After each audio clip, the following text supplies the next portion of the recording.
Di dalam dagingnya tidak ada keinginan yang baik.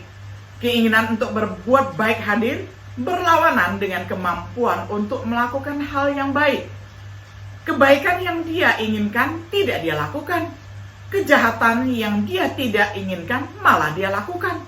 Demikianlah dosa berdiam di dalam dirinya.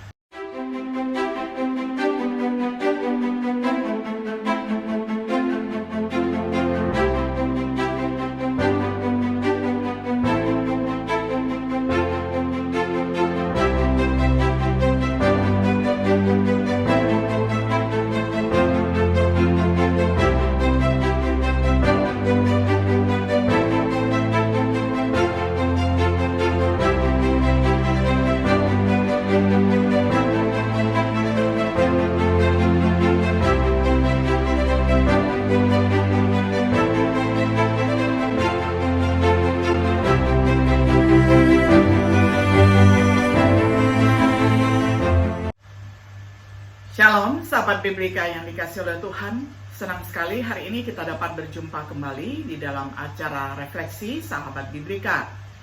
Pada hari ini kita tiba pada episode yang ke-9 di dalam serial pembahasan kitab Roma dengan tema 2 Dilema. Kita akan membaca firman Tuhan dari kitab Roma pasal 7 ayat 14 hingga ayat yang ke-25.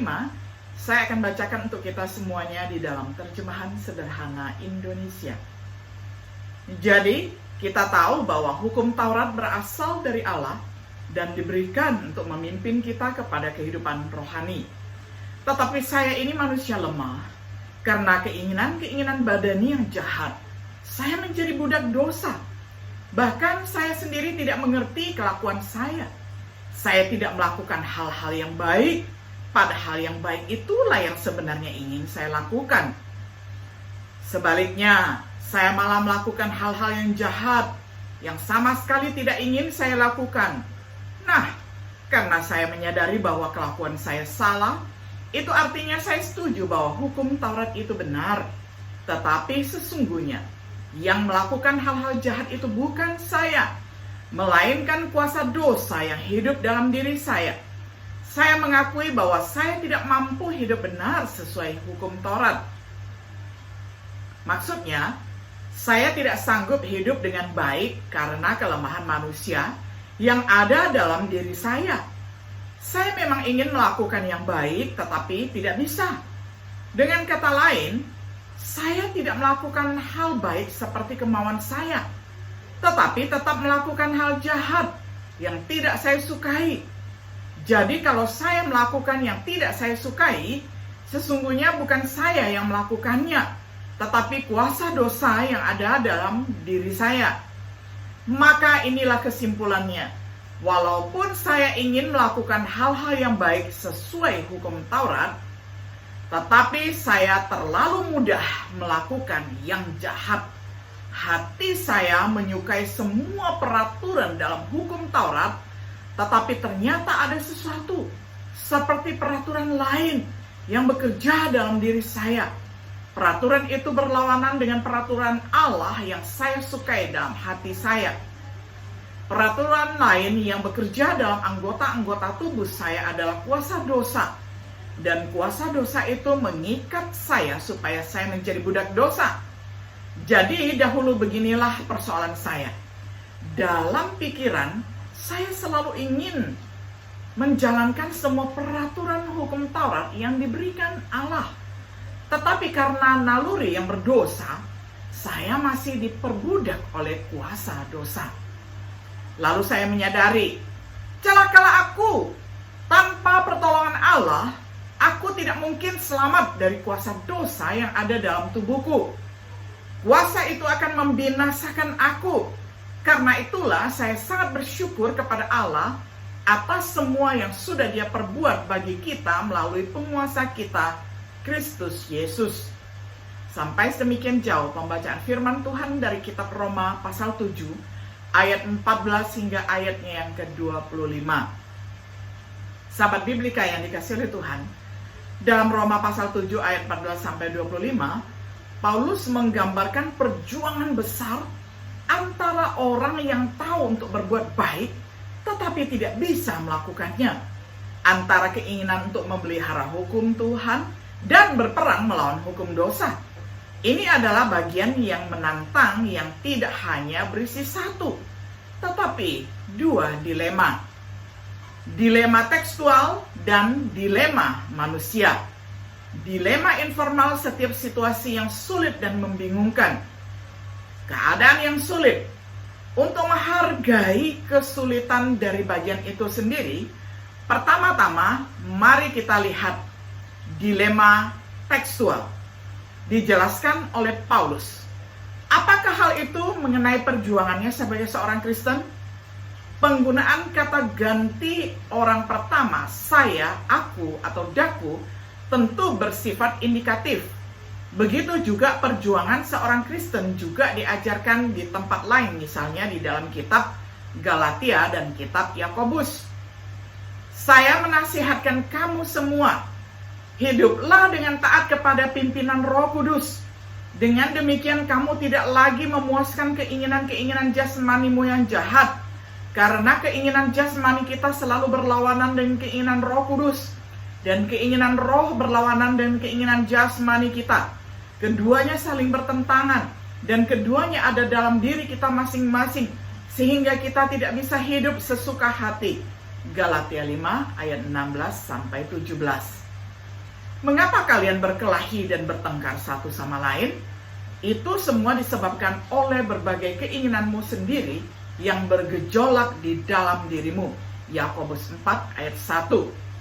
Apakah ini perjuangannya sebagai seorang Yahudi? Selama hidup di bawah hukum Musa? Banyak orang yang berpikir begitu, termasuk saya sendiri. Jadi pertama-tama ada dilema bagaimana memahami teks. Ditentukan oleh Paulus. Perhatikan konteks keseluruhan dari kitab Roma.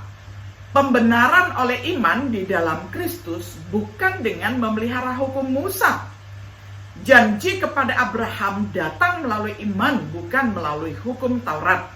Perhatikan konteks langsung dari pasal 7 dan 8. Komentar Paulus terutama untuk mereka yang mengetahui hukum Taurat. Mereka yang pernah bersatu dengan hukum Taurat, mati terhadap hukum Taurat melalui Kristus. Mereka yang pernah diikat oleh hukum Taurat telah dibebaskan dari hukum Taurat. Hukum Taurat yang dirujuk dengan jelas mencakup 10 perintah. Hukum Taurat meskipun baik membawa kematian, bukan pembebasan. Sebuah pembebasan mengimbau, disinggung, dan kemudian dijelaskan di dalam Roma 7 ayat 24-25, Roma 8 ayat 1-2, dan ayat 12. Konteks membantu menyelesaikan dilema tekstual. Bahwa Paulus sedang menggambarkan perjuangan yang dia alami sebagai seorang Yahudi di bawah hukum Taurat menjadi lebih jelas ketika kita sekarang memeriksa teks itu sendiri mengenai yang kedua, dilema manusia. Digambarkan sebagai manusia yang duniawi dijual di bawah hukum dosa. Roma 7 ayat 14-15.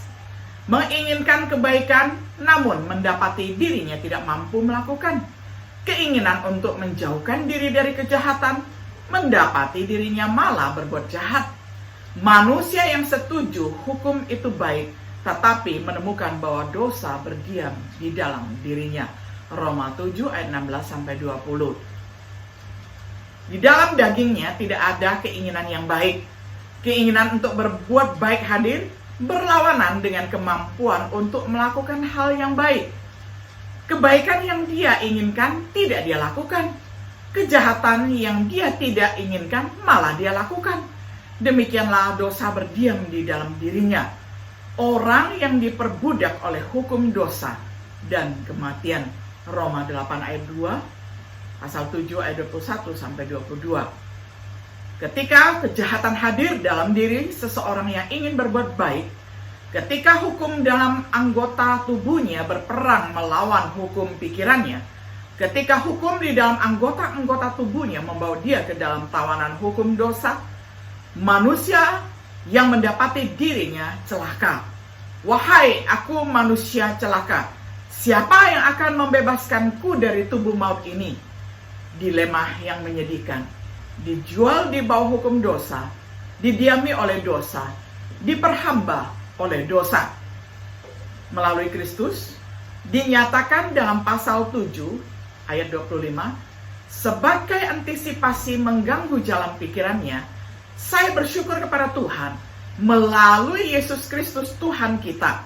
Tetapi sekali lagi dilemanya, bersedia melayani hukum Allah dengan pikiran, tetapi dengan dagingnya ia melayani hukum dosa.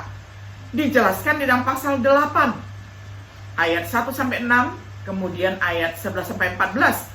Tidak ada penghukuman bagi mereka yang ada di dalam Kristus, asalkan mereka berjalan menurut Roh Kudus, karena hukum Roh Kudus, kehidupan di dalam Kristus, membebaskan seseorang dari hukum dosa dan hukuman maut.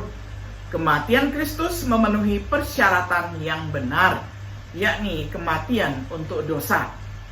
Menjadi berpikiran rohani adalah kehidupan dan kedamaian, karena penyerahan kepada Tuhan kini dimungkinkan. Didiami oleh Roh Kudus, Dia memberikan kehidupan kepada tubuh fana kita. Roma 6 ayat 12-13, Efesus 3 ayat 16. Kita tidak lagi berhutang atau diperbudak oleh daging untuk hidup menurut daging. Dengan Roh Kudus kita dapat mematikan perbuatan daging dan hidup sebagai anak-anak Allah. Kondisi yang diberkati tidak lagi diperbudak oleh dosa, tetapi dipimpin oleh Roh Kudus.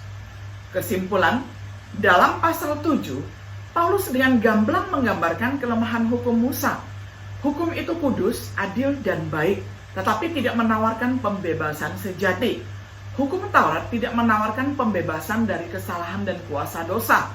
Seseorang dapat berkehendak untuk berbuat baik, tetapi kemampuan untuk benar-benar melakukan apa yang seharusnya tidak ada di sana. Dalam Roma pasal 8, Paulus memberikan pembebasan dari dilema ini. Pertama, tidak ada penghukuman bagi mereka yang ada di dalam Kristus. Kedua, pimpinan atas anggota tubuh dengan bantuan Roh Kudus. Perjuangan masih ada, tetapi kemampuan untuk melakukannya kini dimungkinkan. Pernahkah saudara mengalami kebebasan dari kesalahan dosa melalui darah Kristus? Apakah saudara mengalami kebebasan dari kuasa dosa melalui Roh Kudus yang berdiam di dalam kita? Kedua berkat dimulai ketika seseorang menerima Kristus dan Roh Kudus di dalam baptisan. Sahabat Biblika yang dikasihi oleh Tuhan, kiranya setiap diri kita yang sedang diperhadapkan dengan dua dilema ini mengetahui dengan jelas bagaimana kita mendapatkan pembebasan dan kebebasan serta keselamatan sejati di dalam Tuhan Yesus Kristus. Dengan demikian, saat ini kita adalah hamba yang merdeka, yang dimerdekakan oleh Kristus untuk menjadi hamba Tuhan yang melayaninya dengan setia. Kiranya Tuhan Yesus memberkati kita semuanya. Shalom.